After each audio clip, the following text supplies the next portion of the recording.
सो जैसा कि last part में हमने देखा था कि ज़ाओफेंग के पीछे बहुत सारी आंट बीस्ट पड़ गई थी, जिससे बचने के लिए ज़ाओफेंग उन सभी आंट बीस्ट को चलाकर राख कर देता है। और इसी बीच उसे बोनी से एक जीनियस ट्रेजर के बारे में पता चलता है, जिसकी खोज में अब ज़ाओफेंग निकल पड़ा था।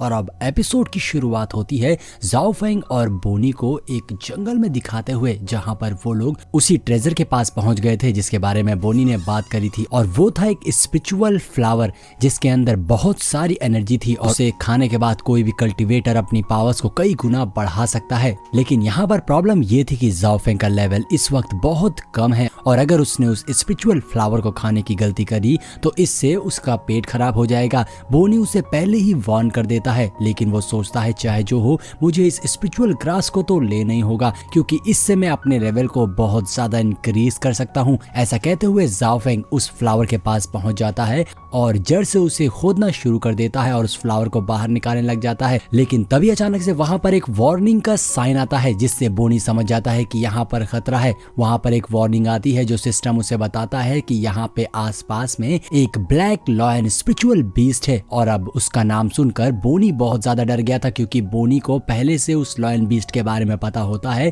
कि वो बहुत ज्यादा पावरफुल बीस्ट है। इसीलिए वो ज़ाओफेंग से कहता है कि चुपचाप यहाँ से निकल चलो, छोड़ दो इस स्पिरिचुअल फ्लावर को, वरना हम दोनों मुसीबत में पड़ जाएंगे। लेकिन यहाँ पर ज़ाओफेंग तो बस उस फ्लावर को खोदने में लगा होता है और वो कहते हो पगला गए हो क्या, तुम्हारे चक्कर में मैं इस फ्लावर को छोड़ दूं, ऐसा नहीं हो सकता है। और वो लगातार मन लगा के बस उस फ्लावर को खोदने में लगा रहता है। और तभी बोनी यहाँ आसपास देखता रह जाता है, क्योंकि उसे पता था कि वो बीस्ट किसी भी तरफ से उनके ऊपर अटैक कर सकता है। और तभी हम देखते हैं वहां पीछे एक भयानक सा लॉयन बीस्ट आकर खड़ा हो गया था, जो अब बोनी की ओर आता है, जिसे देखकर बोनी के चेहरे का रंग उड़ जाता है और वो बस चुपचाप किनारे हो जाता है, ये कहते हुए कि मैंने तो ज़ाओफेंग को समझाने की कोशिश करी थी लेकिन उसने मेरी बात नहीं मानी। और अब यहाँ पर ज़ाओफेंग लगातार उस फ्लावर को खोद रहा था और तभी वो बीस्ट उसके पीछे आकर खड़ा हो जाता है, जहाँ उस बीस्ट के सांस लेने से ही ज़ाओफेंग डिस्टर्ब होने लगा था। और वो पलट कर कहता है, अरे तुम क्यों मुझे परेशान कर रहे हो। तभी वो देखता है कि उसके सामने वो भयानक सा बीस्ट खड़ा है,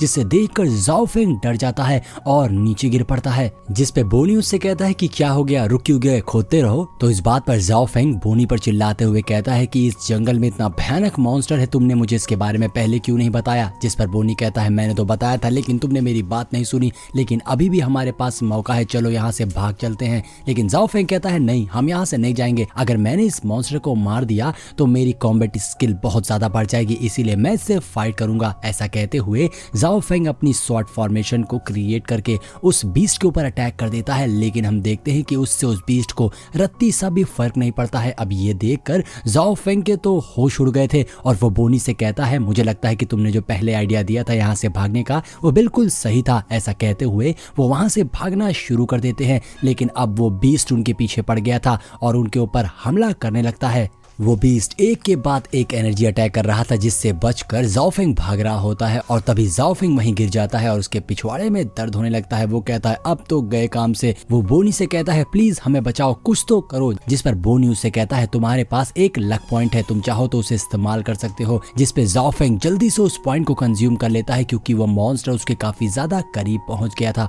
और तभी ऊपर से एक लाइट एनर्जी गिरती है, जिससे वहां पर एक लड़की आ गई थी, जो आते साथ ही उस मॉन्स्टर के ऊपर अटैक कर देती है और उससे फाइट करने लग जाती है। तो यहाँ पर बोनी ज़ाओफेंग से कहता है चलो अब हम यहाँ से निकल सकते हैं। लेकिन ज़ाओफेंग कहता है अरे रुक जाओ, लगता है कि ये लड़की उस मॉन्स्टर को हरा देगी और उसके बाद हम उस फ्लावर को ले सकते हैं। यानी कि ज़ाओफेंग की लालच अभी भी खत्म नहीं हुई थी। वहीं दूसरी ओर वो अननोन गर्ल उस लॉयन बीस्ट को कड़ी टक्कर दे रही होती है, जिससे वो लॉयन बीस्ट हारने लग जाता है। इसीलिए वो अपनी जान बचाकर वहां से भागने की कोशिश करता है, लेकिन असल में वो उस फ्लावर को खाने जा रहा था, जिससे कि वो अपने लेवल को अपग्रेड कर सके। अब ये देखकर ज़ाओफेंग डर जाता है, कहता है ये तो ठीक नहीं हो रहा है। लेकिन इससे पहले कि ये लोग कुछ भी सोच पाते, वो लॉयन बीस्ट जम करके उस फ्लावर को आधा खा लेता है, जिसके बाद अब वो इवॉल्व होने लगता है और इवॉल्व होकर एक 3 हेडेड लॉयन बीस्ट बन चुका था, जिसे देखकर तो बोनी भी घबरा जाता है और कहता है कि ये तो इवॉल्व हो गया है। और अब ज़ाओफेंग के भी होश उड़ गए थे।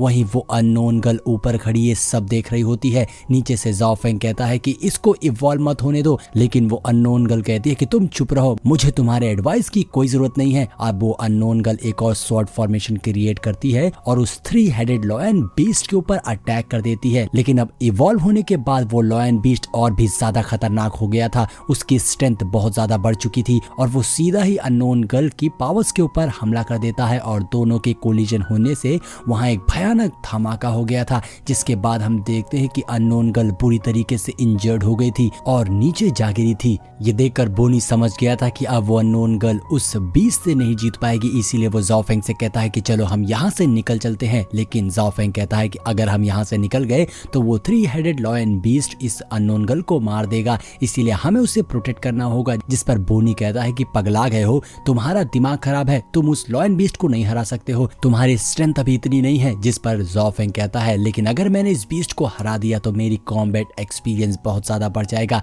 और उस लड़की की भी जान बच जाएगी। और दूसरी ओर हम अननोन गर्ल को देखते हैं, वो समझ चुकी थी कि अब वो बचेगी नहीं और मारी जाएगी। वो बस अपने मन में इतना कहती है कि इससे अच्छा होता कि मैं उस बास्टर्ड से शादी कर लेती, ये मरने से तो बेटर है। ऐसा कहते हुए वो बस अपनी मौत का इंतजार कर रही थी, क्योंकि वो 3 हेडेड लॉयन बीस्ट उसके काफी करीब आ गया था और उसके ऊपर हमला करने ही वाला था। लेकिन उससे पहले ही लॉयन बीस्ट के ऊपर एक अटैक होता है जिससे उसका ध्यान डाइवर्ट हो जाता है और अब वो देखता है कि उससे फाइट करने के लिए जाओ फेंग भी बीच में आ गया था। और ये देखकर वो लड़की भी शॉक हो, देखकर लॉयन बीस्ट जाओ फेंग के ऊपर अटैक कर देता है। पहले तो जाओ फेंग भागता है, उसके बाद उस बीस्ट के ऊपर काफी सारे स्लैश अटैक करता है, लेकिन इसका कोई फायदा नहीं हो रहा था। लॉयन बीस्ट मार के जाओ फेंग को पीछे फेंक देता है, तो जाओ फेंग अपने गोल्डन स्वॉर्ड को समन करते हुए मल्टीपल स्वॉर्ड अटैक कर देता है। तो लॉयन बीस्ट भी काउंटर अटैक करता है, जिससे जाओ फेंग का मल्टीपल स्वॉर्ड अटैक डिस्ट्रॉय हो गया था और जाओ फेंग पीछे हो गया था और इंजर्ड भी हो गया था। बोनी उससे कहता है कि अभी भी हमारे पास मौका है, चलो यहाँ से भाग चलते हैं।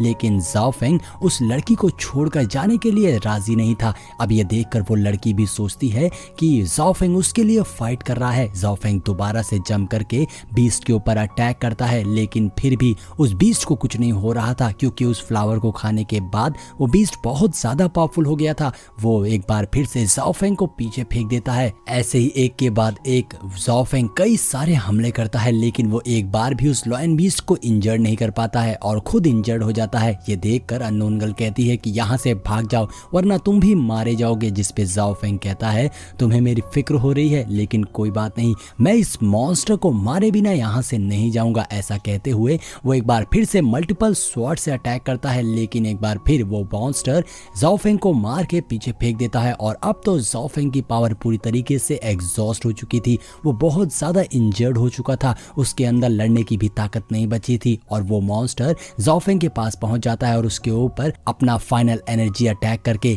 जाओ फेंग को खत्म करने ही वाला था। लेकिन उससे पहले ही जाओ फेंग अपनी 10 वेन डिवाइन स्वॉर्ड टेक्निक का इस्तेमाल कर देता है, जिसमें जाओ फेंग ने एक बार फिर कई सारी स्वॉर्ड फॉर्मेशन को एक साथ क्रिएट करके उस बीस्ट पे हमला कर दिया था, जिससे इस बार वो बीस्ट बच नहीं पाता है और फाइनली मारा जाता है। और अब उस बीस्ट के अंदर से उसकी सोल बॉल बाहर निकलती है, जिसे जाओ फेंग अपने पास रख लेता है। यहाँ पर बोनी समझ गया था कि जाओ फेंग ने एक टेक्निक का इस्तेमाल किया है। दरअसल जाओ फेंग ने इस एक पल के लिए अपनी पावर्स को 10 टाइम्स इंक्रीज कर लिया था, जिससे कि उसका नॉर्मल सा स्वॉर्ड फॉर्मेशन अटैक भी उस बीस्ट के ऊपर बहुत भारी पड़ गया और वो मारा गया। और तभी हम देखते हैं कि वो अननोन गर्ल वहीं पर बेहोश हो जाती है। लेकिन जाओ फेंग ने अपनी स्ट्रेंथ को काफी ज्यादा इंक्रीज कर लिया था और अपना लेवल भी अप कर लिया था, जिसके बाद वो अपनी इंजरी को भी रिकवर कर लेता है। और ये देखकर बोनी उससे कहता है कि तुमने काफी ज्यादा अपने लेवल को बढ़ा लिया है। और साथ ही अब यहाँ पर बोनी दिमाग लगाने लग जाता है और बताता है कि तुम्हारे पास 309 पॉइंट्स आ गए हैं।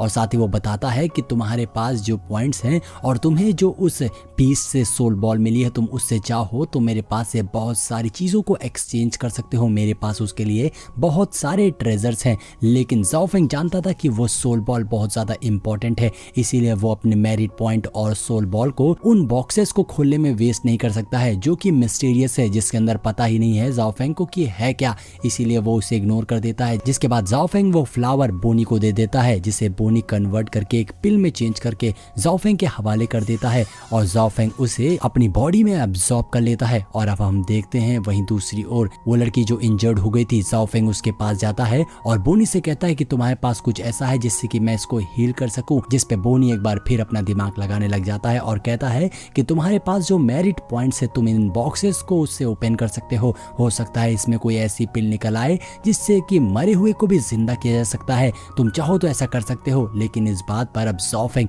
खींच के एक जोरदार तमाचा बोनी को मारता है जिससे बोनी का कान हिल गया था और वो कहता है कि तुम्हारी हिम्मत भी कैसे हुई मुझे मारने की। लेकिन तभी ज़ाओफेंग उसे अपनी स्वॉर्ड से डरा देता है। अब बोनी डर जाता है और चुपचाप अपने पास से 3 बॉक्सेस निकाल के देखता है जिसके अंदर इंजरी को हील करने के लिए एक पिल होती है। उस पिल को पाने के बाद ज़ाओफेंग उस लड़की को हील करने लग जाता है और देखते ही देखते वो लड़की एक बार फिर से हील होके ठीक होने लगी थी, जिसे देखकर ज़ाओफेंग के होश उड़े हुए थे। वो उस लड़की की खूबसूरती देखता है तो उसे बस देखता रह जाता है कि ये तो बहुत खूबसूरत है। यहाँ पर ज़ाओफेंग का दिल पहली बार फिसल जाता है और वो कहता है कि काश ऐसी लड़की मेरी गर्लफ्रेंड होती। वो बहुत ध्यान से उस लड़की को देख रहा था और तभी थोड़ी ही देर में वो लड़की होश में आ जाती है और जब वो पलट कर ज़ाओफेंग का चेहरा देखती है तो डर जाती है और उसे एक जोरदार तमाचा मार देती है जिससे ज़ाओफेंग दूर जाकर गिरता है। लेकिन तभी अननोन गर्ल को रियलाइज होता है कि ज़ाओफेंग ने ही उसको उस मॉन्स्टर से बचाया है और साथ ही उसको हील भी किया है।